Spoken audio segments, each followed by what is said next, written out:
करते हैं एंटरटेनमेंट की रंगारंग दुनिया का।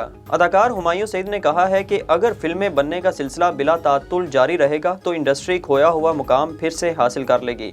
मीडिया रिपोर्ट्स के मुताबिक अदाकार का कहना था कि कामयाबी और नाकामी साथ साथ चलते हैं। नाकामी के खौफ से कभी भी मंसूबों को तर्क नहीं करना चाहिए।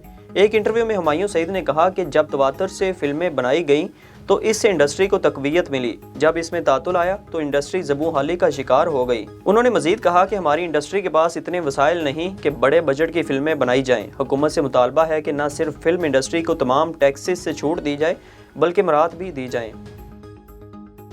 भारत की मारूफ और आइटम सॉन्ग में बेबाकी की वजह से शोहरत हासिल करने वाली अदाकारा सनी लियोन एक मरतबा फिर तनकीद और तनाज़े का शिकार हो चुकी हैं। भारतीय मीडिया रिपोर्ट्स के मुताबिक अदाकारा सनी लियोन अपने नए गाने मधुबिन में राधिका नाचे की वजह से मुश्किल में फंस गई हैं। गुलकारा कनिका कपूर ने अपना नया गाना लॉन्च किया है जिसका नाम मधुबिन है और इसकी वीडियो में बॉलीवुड अदाकारा सनी लियोन ने काम किया है, लेकिन इस गाने ने भारतीयों में गुस्से की लहर दौड़ा दी है। इस गाने की रिलीज के बाद तनकीदों की बौछार हो गई और कहा गया कि गाने में हिंदू देवी राधा की बेइज्जती की गई है।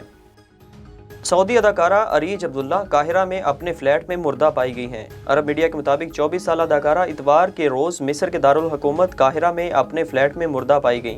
मीडिया रिपोर्ट्स के मुताबिक अरीज की मौत की इत्तला उनकी मुलाजमा की जानिब से दी गई, जिसके बाद पुलिस एहलकारों की एक टीम जाए वक़ुआ पर पहुंची और इब्तदाई तहकीकात से मालूम हुआ कि कत्ल का कोई शुबा नहीं है, ताहम मौत को तिबई करार दे दिया गया है। इसके अलावा लाश सऊदी अरब भेजने के लिए डेथ सर्टिफिकेट भी जारी कर दिया गया है।